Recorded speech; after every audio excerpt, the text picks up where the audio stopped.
Major support for Out to Lunch is provided by the law firm of Jones Walker, established in 1937 with over 375 attorneys and offices throughout the U.S., providing a comprehensive range of services to a local, national, and international client base. JonesWalker.com.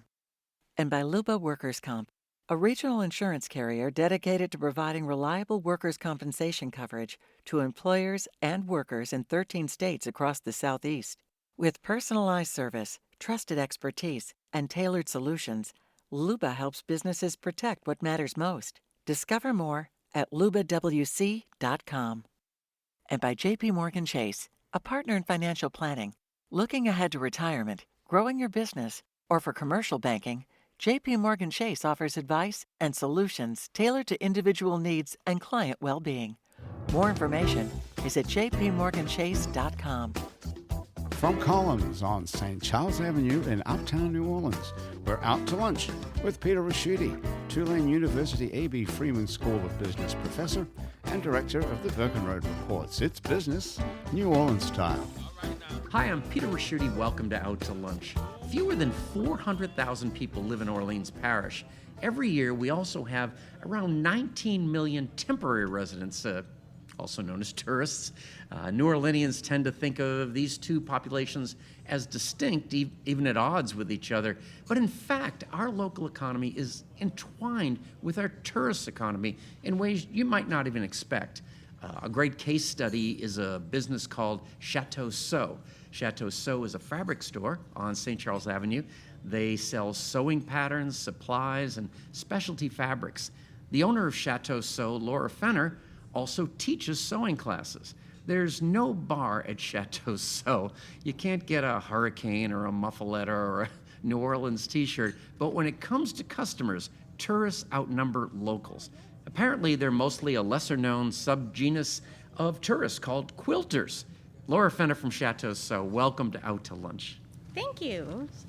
When out-of-town quilters visit Chateau Sew, they're looking for unique fabrics they can't get anywhere else. Fabrics like the creations of New Orleans fabric design company Marillyn In The Moon. Marillyn In The Moon fabrics are in stores in New Orleans, across Louisiana, and in Mississippi and Alabama. The designer and manufacturer at Marillyn In The Moon is New Orleans native Robin Brew. Robin's fabric designs are rooted in New Orleans culture, inspired by her family's history of 9 generations in the German coast of Louisiana. And her fabric is manufactured by a specialist in high-quality production in South Korea. Robin Brew, welcomed Out to Lunch. Thank you.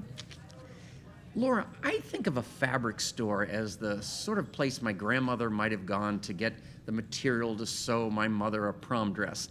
Or today, where a Pinterest-type person might go to buy cloth to make drapes rather than just order them from Wayfair.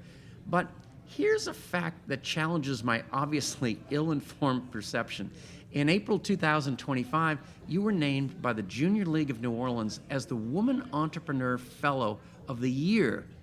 Given the wide range of women-owned businesses in New Orleans and the innovators who have been previous year's winners, that is quite an accolade. So what am I not understanding about Chateau Sew? What are you doing there at a fabric store that earned you Woman Entrepreneur of the Year? Well, I really do think that, like, yes, I am a fabric store, I'm a quilt shop, but especially what won me that is that it's not just the, like, I need fabric to make whatever project, but there's just an inherent community amongst quilters. And I think that even, you've got folks that come in, from all over the world, really, with the tourism, but then you've also got the locals. And even though we're all in different areas, there is community in quilting, right? There's always this thing that we have in common, even if we have different, methods to how we, I was talking last night with quilters, how we all finish our quilts differently. We all bind them differently, right? But we all have the same struggles. We all have the same joys. We all have the same experience in that. And I think, and I'm deviating a little bit, but especially with Junior League, all of that was just telling a story, right? Even when I first, signed up for the competition, the whole thing was tell a story, you know, and the authentic story of quilting and of sewing is community. And so I think that just resonates with anyone, you know, even if they're not a sewist. Sewist. Is Yes. that what it's called? Well, that's what we call it. Okay, all right. I like to pick up something every week. Robin, there's no way my description can do justice to the subtle, sophisticated, and unique fabric designs you've created for your company, Marillyn In The Moon. But of course, I'm going to try. That's what I get the big bucks for. There's a striped fabric where thin red stripes separate wider beige columns. The beige columns are actually old streetcar transfer tickets, and the pattern is sprinkled with seemingly randomly placed light olive green polka dots. On closer inspection, they're old streetcar tokens. There's a collection of fabrics dedicated to hurricanes, including one pattern that features delicate artistic renderings of the tracks of major storms like Andrew and Camille. There are collections with names like Manchac Marshland, and they all ask for Rougarou. And there are many more. Your designs are whimsical, they're clever, they're stealthily sophisticated, and you seem to have a through line, an artist's critical perspective, which leads me to wonder, why did you decide to express yourself in fabric design rather than as a visual artist who makes paintings? Well, I've always loved fabrics, and that's what I wanted to go into, but my mom told me I couldn't accept the Rhode Island Institute of Design scholarship that I applied for in high school. Pretty great school. And I had to go to LSU and go and be a nurse.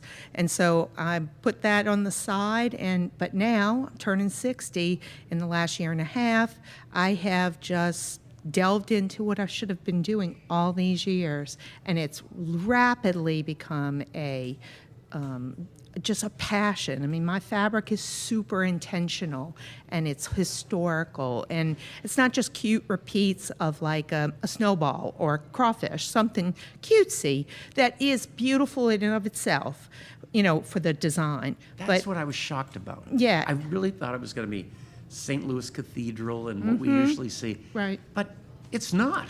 No. I really put a lot of thought into a lot of the concepts. You know, I have a collection that's going to be coming out called Neville the Nutria, and it's part of my Wetlands Wild collection. And Neville, you know, I just didn't want a cute nutria. Of course, that's adorable in and of itself, but I kind of just wanted to put the nutria around everything that he eats in our swamp, and then everything that eats him is also around that. And so, and in and of that, around that little vignette is cute Tabasco plants, because, you know, McElhaney brought the nutria here. That's so what it's I've kind always of a heard. life cycle. So my fabrics all kind of, you know, they do that. They're intentional. They're measured, and there's something unique that Laura can sell at her store and nobody else has. And also, all my stuff's a wink and a nod. You know, they all ask for you, Mr. Rougarou. It's because, you know, we have a Rougarou in Louisiana, and I love Bigfoot stuff. So he's a quasi Bigfoot. He's right. a monster, right? Right. He's a quasi Bigfoot, right? Louisiana version. And he's like a loup-garou in French, but, you know, it's rougarou in Louisiana. And so he goes to the zoo because he rhymes, number one. And then they all ask for you. So I thought that was really cute. So we have little children's designs, too. And so these are all fun little things, but they're all intentional, and they're all out of the only thing I know, which is Louisiana, the Gulf Coast, Cajun Creole world, Native American concepts in our Louisiana world, as well as our population. Like we're going to be doing some Ayakameen fabric. Wow. That's coming. So, you know, I'm trying to hit everything that makes us the gumbo we are. That is, you've got something there. You know, the nutria has an $8 bounty on it. But Yes. You don't see that much in a dress, but But he's cute. Neville's going to be adorable. Laura, I gotta think that you are really, you have some wind at your back, because there's now this oh, I'm gonna say hatred, but everybody's against fast fashion. That's right. And you're really slow fashion. Very much. Yeah. And what do you think that says about us? Oh, I think it probably says different things depending on who you're talking to, but most of the time, honestly, I kind of think it's like a backlash to the internet and social media and everything that happens so fast in 8 seconds, and then you move on to something else. And I think a lot of us are just tired of it. We're just tired of it. Are we still addicted to it? Yes, but we're tired of it. So, we might still be obsessed with TikTok or whatever, but when we're, not scrolling on our phone, we can sit and we can hand sew, and work on a project that might take us till the end of our lives. I don't know. And so we get to recoup a little bit of peace, Yeah. That's the question I was going to ask you. How long would it take me to make a shirt? It depends. If I taught you how to use a sewing machine today, it would probably take you, I don't know, if we want to include the amount of seam ripping that's going to be involved, Yeah. probably several days to a few weeks. If you're comfortable with the sewing machine, if you've learned to sew, maybe 10 hours, depends on the pattern. I don't know. I think I would be bare-chested for months. Really, to be totally honest with you,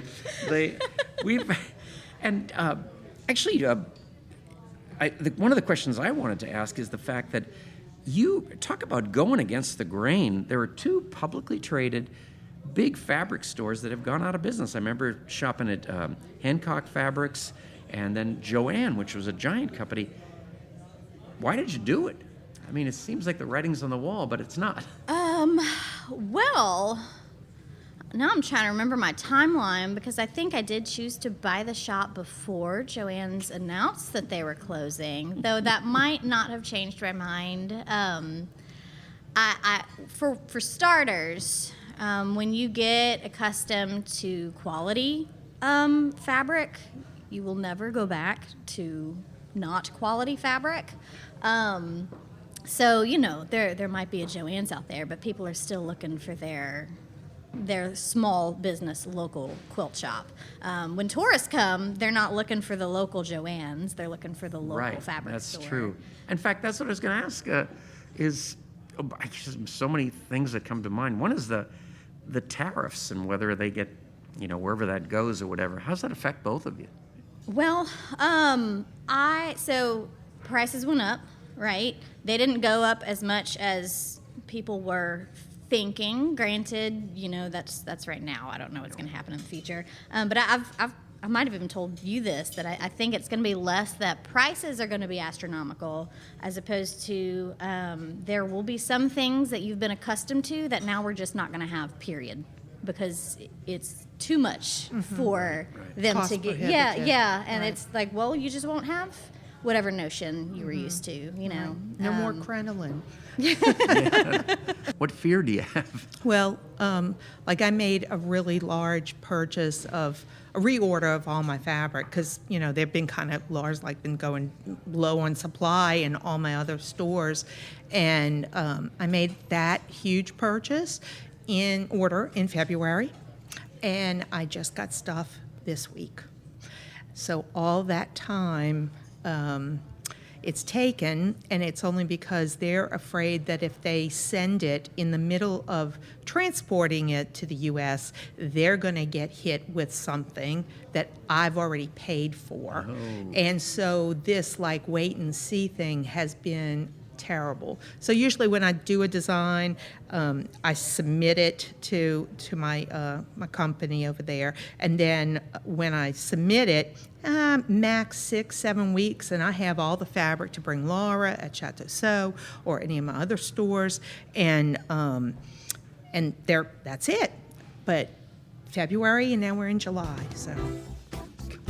You're listening to Out to Lunch. I'm Peter Raschuti. I'm talking with fabric designer and manufacturer Robin Brew from Marillyn In The Moon and Laura Fenner from fabric store Chateau Sew. We'll continue our conversation when we come right back from this short break. Out to Lunch is brought to you by Basics Underneath. Fine lingerie, personalized fitting, curated swimsuits, and workout wear. Uptown on Magazine Street and at basicsunderneath.com. And by Tracy Moore, broker, realtor, and partner at Rev Realtors, offering over 20 years of experience representing buyers, sellers, and investors.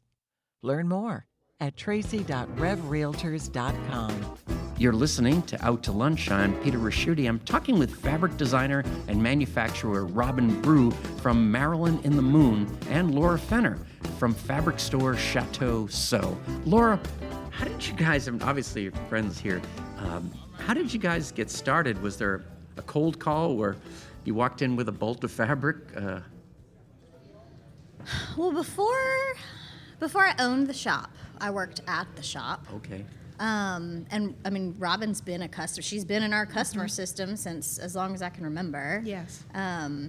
Probably 7, 8 years, 9 years. Yeah, yeah, something like that. So I've always at least known her a little bit. I recognize, I mean, kind of like a lot of customers, it's like, I know you, I don't exactly remember why I recognize you, and then I type in your name, and I'm like, oh yeah, no, I know, I know your name. But, I mean, that's been years, so slowly I've been seeing more and more of her, and then as soon as I took over the shop back in November, I mean, I'm now who she comes to with her fabric samples. Yes, yes.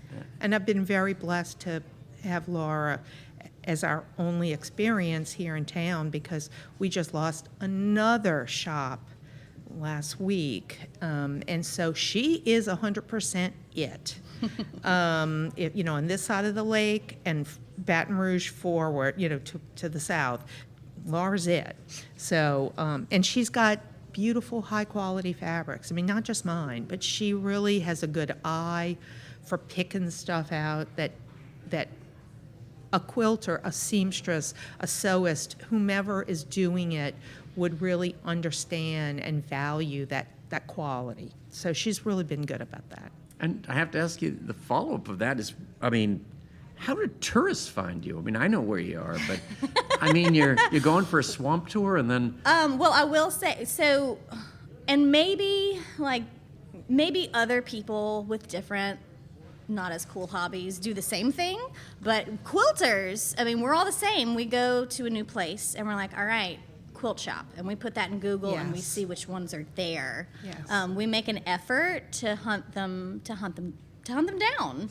So it is actually nice because people will search quilt shop and they're, you know, in the quarter downtown, and there's literally only one. It's just me. Right. So they'll hop on the streetcar and come find me.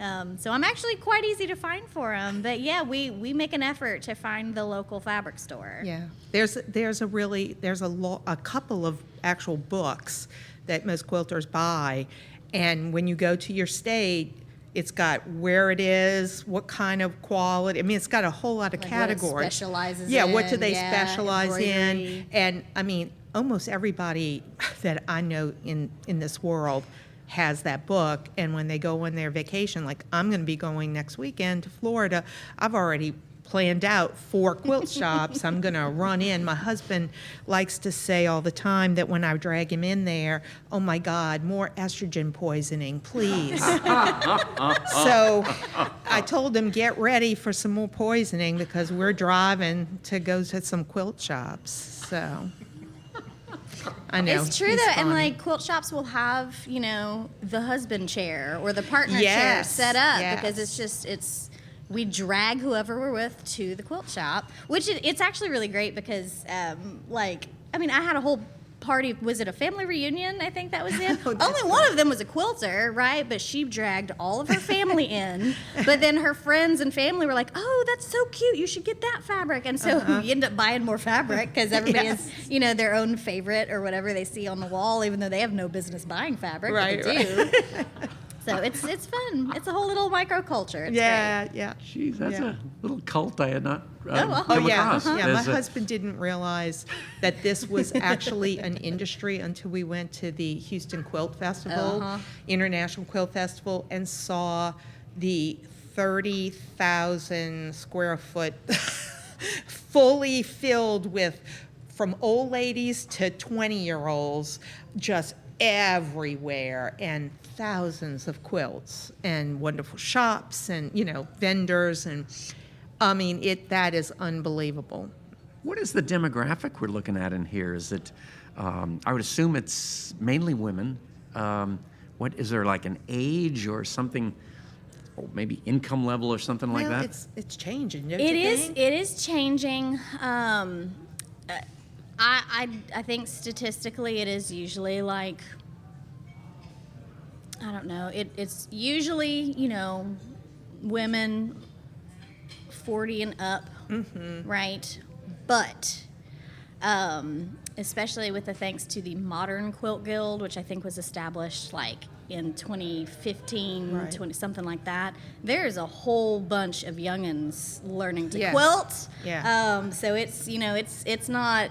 It is Right. not a dying art. It is a $5 billion industry, and it maybe there are I don't want to pigeonhole a quilter, right? Because Right. there is the stereotype, but And there are a lot of men that are there's really a ton of men. There is men. a ton of men who Because quilt. it's a construction methodology to quilting, and so guys think that way. We don't necessarily come out that way, but they kind of come out that way, and they know how to construct things, and they have math. My husband's like, when I have a math problem, I go, hey, figure this out, because this isn't my super strength. And so, he's a math guy, so he goes and, oh yeah, you can do this and this, and it's this degree angle and blah, blah, blah. I'm like, okay, good. So, yeah, engineers are really good at that. Quilt math is a little bit different though. Like Chris, I am teaching him to sew, mainly because I need his help to get samples and things. Like free labor is what I'm getting out of my husband. Yes. And he's an engineer. He's great. He's math. Like every time I'm like, Chris, what's whatever minus whatever, and he knows it. But quilt math is kind of this whole different breed of math because it's all based in yards and inches, Right, and nobody does that engineers don't deal with yards and inches. It's always feet. And so I'm like, Chris, you're doing the wrong units. Like you need to divide that by 3 because I'm But yet talking he's so about inexpensive, yards. as a worker. Right. Free Yeah, labor it's is true. It's always true. I good. shouldn't ask for much, but I do. I can't help it. I can't help it. So the demographics aren't what I think. I would think it'd be a good way to relax. Do people mention that's kind of a... Yeah, for sure. Especially when it comes to like handwork, like not just sitting at the machine, but doing hand piecing, hand sewing, hand quilting, whatever. It's cathartic. It is healing. You're using both sides of your brain because even though you're right-handed, you're also having to use your left hand. So it's just this thing that your body like heals itself when you're doing handwork. So it is absolutely soothing. It is relaxing. People love it. But then, sometimes you have stitched the wrong thing twice and you're ripping it out a third time and you throw your project against the wall. So we all have our like stressful times as well.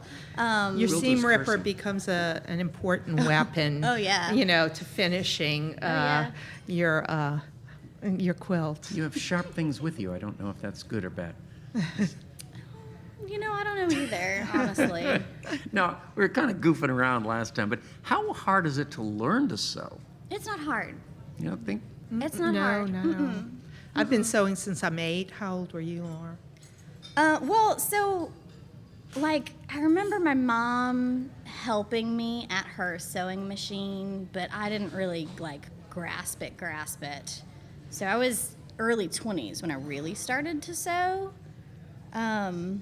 But yeah, it's like all of a sudden you're working this little clunky machine because it was $80 at Walmart because you didn't know any better, and then all of a sudden you realize, oh hey, I'm so much better now than I Right. was like a couple weeks I ago. deserve a good sewing machine. Yeah, I deserve a better sewing machine. Yeah, sure. We talk about the tourists. What kind of places do they come from? Is it mainly kind of the Gulf Coast, like Mississippi and Florida folks? All or- over the place. We do get a lot of Gulf South folks, but people come in from Maine, people come in from Canada, people come in from France. You had that big group from England, didn't you? I'm sure I did. They're in from everywhere. Yeah. It was I think South Korea I love it when folks come in and they don't speak English, and so then I have to pull out Google Translate, and we're like selling fabric using And they just it's point- it's a lot of fun. Yeah, pointing. Point at Laura's stuff, and that's Yeah. all I'm thinking. Now, I guess it sounds like you just randomly took a part-time job there, but you had a background. I do think you could say I randomly took a part-time job there. I mean, I did sew, I did quilt. I asked my mom, teach me how to quilt. I need a hobby. I'm bored. And when I took the part-time job, I knew how to sew. I knew a little bit about quilting. I was getting a little bit better at it. But that, and I'd tell this to almost everybody I talk to about it, because I just love the way it works out. When I was working there, and I met more friends and customers and all kinds of folks that already sew and they quilt, we teach each other.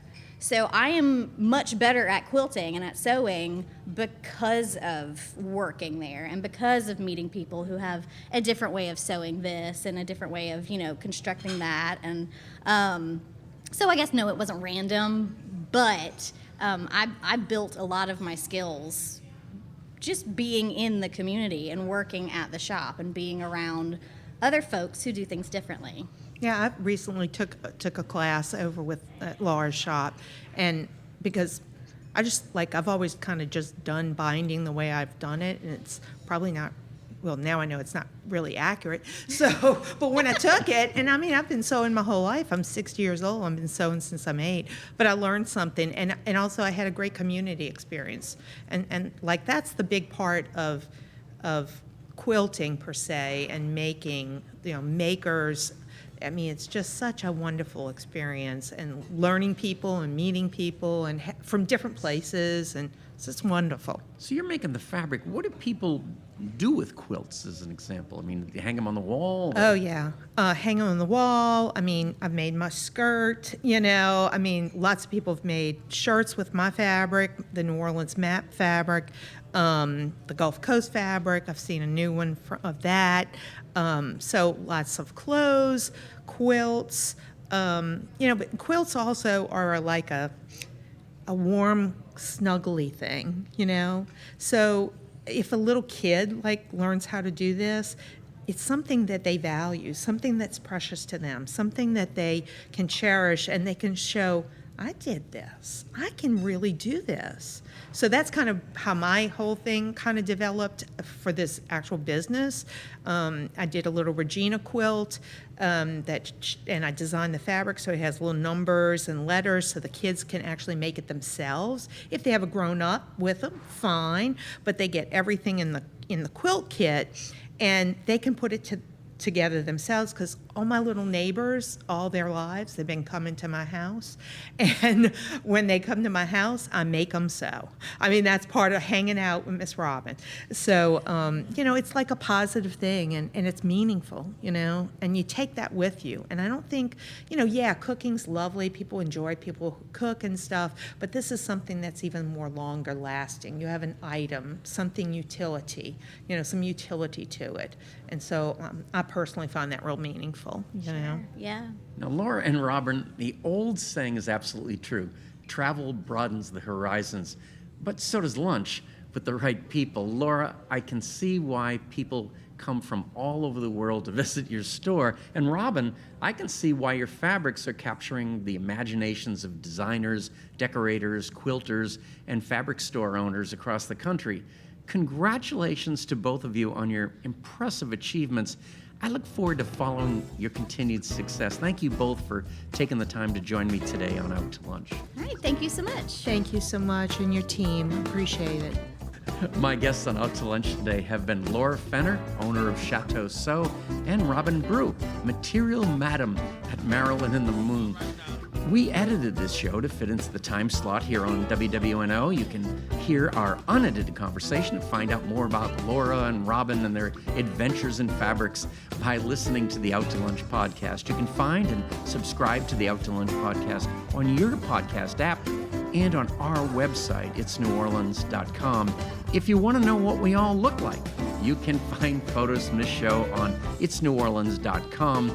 and on our Out to Lunch social media. These photos were taken today by Jill LaFleur. You can find more of Jill's photos at lafleurphoto.com. Out to Lunch is a production of INO Broadcasting for itsneworleans.com and WWNO 89.9 FM. The producer of our show is Grant Morris, our technical producer is Eric Merle, and our researcher is Amy Irvin. I'm Peter Raschuti. Thanks for joining me. I look forward to meeting you again next week around the lunch table for more business, New Orleans style, on Out to Lunch. Out to Lunch was recorded live at Columns on St. Charles Avenue. Columns serves lunch and dinner 7 days a week, hosts weddings and private events, features evenings of live jazz and more. Reservations for dining and hotel rooms are at thecolumns.com. Columns is a member of New Orleans & Company. More information at neworleans.com.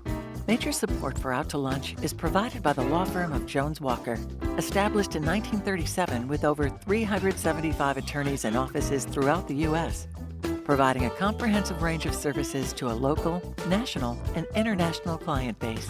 JonesWalker.com. And by Luba Workers' Comp, a regional insurance carrier dedicated to providing reliable workers' compensation coverage to employers and workers in 13 states across the Southeast. With personalized service, trusted expertise, and tailored solutions, Luba helps businesses protect what matters most. Discover more at lubawc.com. And by J.P. Morgan Chase, a partner in financial planning.